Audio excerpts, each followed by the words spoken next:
Thank you for listening to PoliticalStorm.com. I'm John Small. My beautiful and furious wife is sitting with me here. How you doing, baby? I am fantastic. How does it feel to be in the basket of deplorables? Do you like that? It's been a while since I've had you on the program, hasn't it?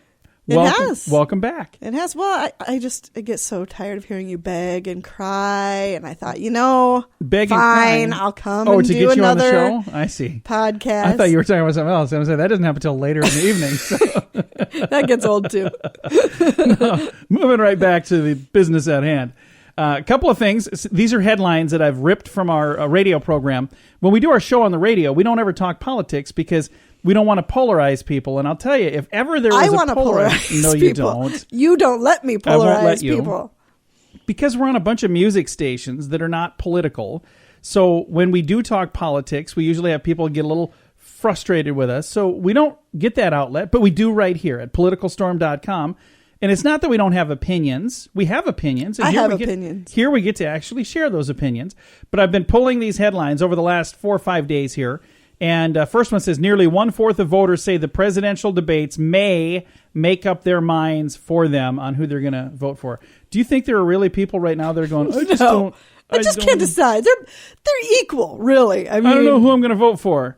Now, there are people out there that are adamant for Donald Trump, and there are people out there that are adamantly for Hillary Clinton. But I think there's a lot of people that are really not a fan of either one, but it's kind of like they're going to hold their nose. I'm gonna take my medicine now. Like, I don't want that one. There's more people against each of these candidates than for either of them, isn't there? Yeah, I think so too. And I think that's really sad. So I guess we'll see what happens when it comes to the debates. But 1/4 of voters approximately say the debates may help them make up their mind when it comes to who they're going to vote for. Do you think it would be a good idea at this point for Gary Johnson, because his numbers are getting up there a little bit, do you think it'd be a good idea for him to be on the stage during the debates? I hope not. I really think that that's going to take votes away from my guy. Okay. and that just makes me really nervous. No, yeah. I think that will hurt the chances of somebody trustworthy and honest getting in to the Oval Office, and I think we'll be stuck with Hillary Clinton. What are you trying to say, Heidi? I just think that it would be a disaster. Okay. Well, Donald Trump now says he would like to debate Hillary Clinton without a moderator. So that's fine. I don't. And each one of the moderators that they're looking at right now, that the people, because our first debate is coming up here in just a few weeks. It's getting here sooner. 26th, I believe it is. Let's see here. Yeah, Monday, September 26th, first presidential debate. And we're still a few weeks out on that. But the right now, the Clinton campaign, and the Trump campaign, they're trying to agree on things. And Donald is saying, hey, you know what? Maybe we shouldn't have a moderator. With all the trash talking she's been doing about him, he'd probably prefer to debate her in a dark alley with nobody around. I honestly don't think anything would happen if they did. I think he's a good guy. I don't think he would do anything. Because you can't stand without somebody next to her, so it really wouldn't be a fair fight. Well, so you just stole my joke there. I would say Donald Trump says he'd like to debate Hillary Clinton without a moderator. Hillary said she'd like to be in a hospital bed and rolled out on stage. I'm just teasing. Come on, people. It's all in good fun. So I probably got some emails there for some Clinton lovers. Donald Trump's latest attack against Clinton called her trigger-happy and very unstable. And this was before she fell down at the 9/11 thing. Because now everybody agrees. All joking aside, she is clearly in very, very poor health. And I hope that she gets the help that she needs. I do too. But you can't expect somebody in that condition to run an entire country. I mean, that's insane. That is insane. You were talking for anybody about something to think. that was sent to you earlier today. Yeah, it was a poll. Mm-hmm. Would you get in a car if Hillary Clinton was the driver? Yeah. And the poll was 99% no. Yeah. 1% yes. First of all, who's the 1%? Was that Stevie Wonder?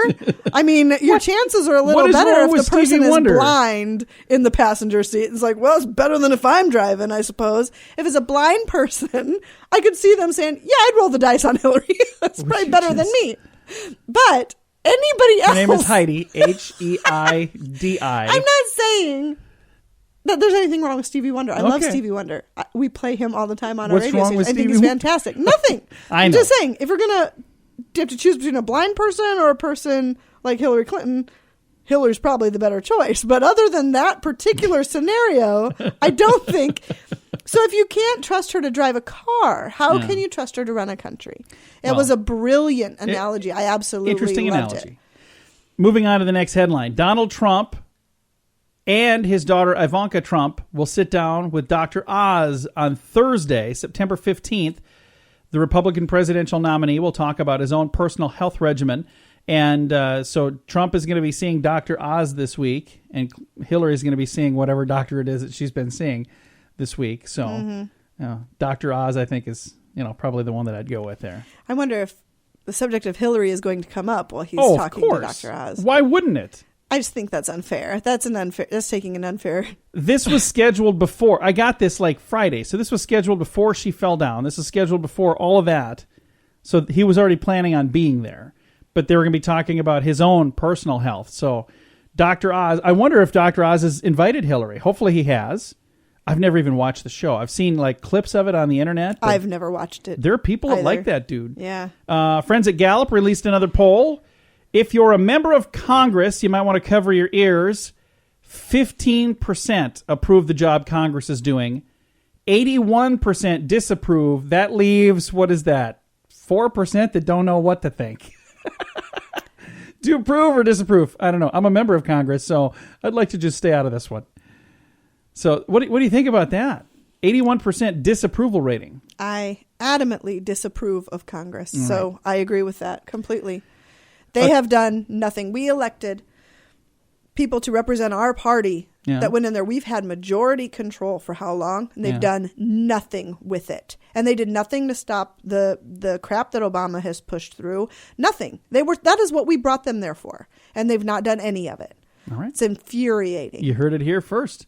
According to a survey by ORI and the George Washington University Graduate School of Political Management, almost 2 in 3 voters believe political information on Facebook and other social media platforms has the same or higher quality than content from traditional news outlets. I agree with that. We did talk about this on the radio, but I thought this would be a good thing to share here as well.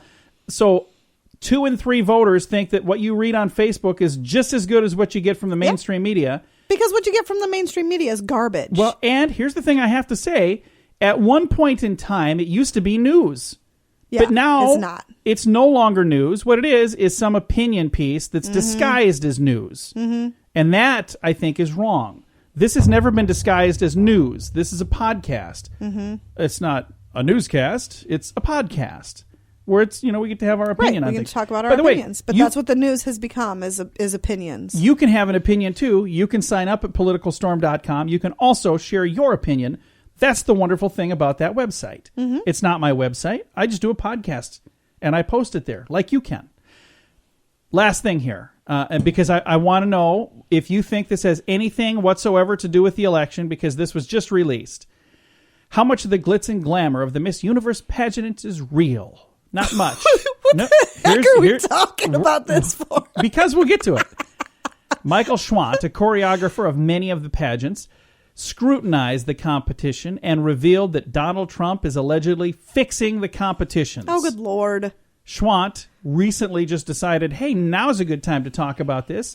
Not back when I was getting checks for helping out with it, but now. He says Trump decides who will make the final 6 after a private meeting with all of the women. So he said Trump narrows it down to the final 6, and then after that, the judges do it. Okay, so? Do you think this has anything to do with the timing on this, has anything to do with the election, or this just happened to be the right time to mention that? Well, I wouldn't think anybody's going to give a crap. I mean, if rigging an election is rigging an election, right? Haven't the Democrats already done that with the presidential election? The difference is this is the Miss Universe. The who universe, gives a crap? Universe is so much bigger than our country. It's supposed to be a vote. It's the whole universe that she's in charge of. So I just don't know now if I can vote for Donald Trump knowing that. Oh yeah, knowing that he gets to choose the final 6 for the Miss Universe. Whatever. Who cares? Is he even still involved in that? Hasn't he been uninvolved for a little while on that? I don't know. I really don't care. That he was. Here's the thing. I can't think of the last time I've even paid attention to Miss America, Miss I didn't Universe, even know they still did it. Honestly, do? In all honesty, I had no clue. They still do. Last time I remember seeing it, I might have been maybe 7. Yeah, they've done it a few times since then. Apparently. How old are you now? We won't go there. All right. Be tuned in for the first debate, which is going to be on Monday, September the 26th at 8 p.m. Central Time. So depending on where you happen to live, it might be a different time there. But we're going to be watching it here. Should we do play-by-play after the debates, or should we do something leading up to the debates? What are your thoughts on that? Because we got to... After the debate, we certainly need to talk about how we think they did. But are you going to even watch this? Well, I'm going to be playing a drinking game during the debate, so by the time it's over, I'll probably be pretty sloshed, so we probably better do the so podcast you're saying prior to the debate. You'll be falling down drunk by the end of the debates? As opposed to Hillary's just falling down during the debates? I'm sorry. Guys, I don't get an outlet to do this stuff on the radio, so be mad at me if you want to be mad at me. And I got to say this. Hillary, I'm praying for you. I really seriously am. I hope that everything goes well. I am too, because I think she'll be easy as hell to beat in the election. So I really don't want her to drop out, because. But that's seriously. I want her to get well. I'm saying get well. So we want you to get well. I'm saying from a humanity standpoint. I'm just saying, even though we don't agree on a lot of things, anything. I still don't want to see anything bad happen to her. No, I agree. I want her to. I don't want anything bad to happen to her either. I want her to get well and move forward. Get what she without the assistance of others. That would be nice. No, because I think that there's some splaining to do when the Congress is done. I think it would be really a good thing for her to be able to be well enough to stand trial if that's what needs to happen. Absolutely. See? For those of you who have not been watching, it's been very interesting to see what's been going on. The FBI, and it wasn't Comey this time, it was, what's the other guy's name? I don't even know. I don't a different guy. Like any of them, so it really doesn't matter. After a subpoena, they're finally going to get the things they need in Congress to be able to see what they've been able to see and what the flunky that smashed the BlackBerry had a chance to see. Congress, who has the right to see it, hadn't had the right to see it. So now they're going to finally get that. Who knows? Maybe when it's all done to go. Well, because the FBI decided on their own there was no need to press charges, so why show Congress? The FBI already made its decision. Well, it's like, no, we're not going to do that. When all said and done, it'll be very interesting to see what it is they've been trying to hold from them, because there's something. Otherwise, why wouldn't they have just said, yeah, go ahead and look at it. There's nothing to hide. Right. So, again, get well, Hillary, because, we want you to get well. And when it's all said and done, I think, and I want you to know, I'd be saying the same thing if it was Donald Trump that had done this. Or if it was somebody else. Because if you're risking national security, you need there should not be two sets of standards. Exactly. So it's exactly right. That's the way it works. All right. I'll let you go now. Thank you. Love you. Love you. That's my wife. She was going to get groceries, and I said, hey, can you come in and do a podcast with me? She's like, I don't have time. I said, but Heidi, they like you. They want to hear from you. The people want you. It's not that I need you in here, because I could wing it without you, but it just wouldn't be nearly as good. If you would like to chime in, you can make comments on the bottom of this podcast at politicalstorm.com. So if you try to do this on a different site, because this podcast goes to other sites as well, it's shared all over the place. But if you would actually like to make comments that we read, do that at politicalstorm.com. I'm not going to go to all those other places. It's on iTunes and Spreaker, Stitcher, whatever. I don't know. I don't have time to go to all of those. But I do go to politicalstorm.com, and we've had some nice chats with folks back and forth on there. Chime in. And if you have an opinion on something, share the opinion. In this election, we all have a choice, and we all have a voice at politicalstorm.com. Use it. A big thank you to my wife, Heidi, for being on the program today, and a big thank you to you for listening. For politicalstorm.com, I'm John Small.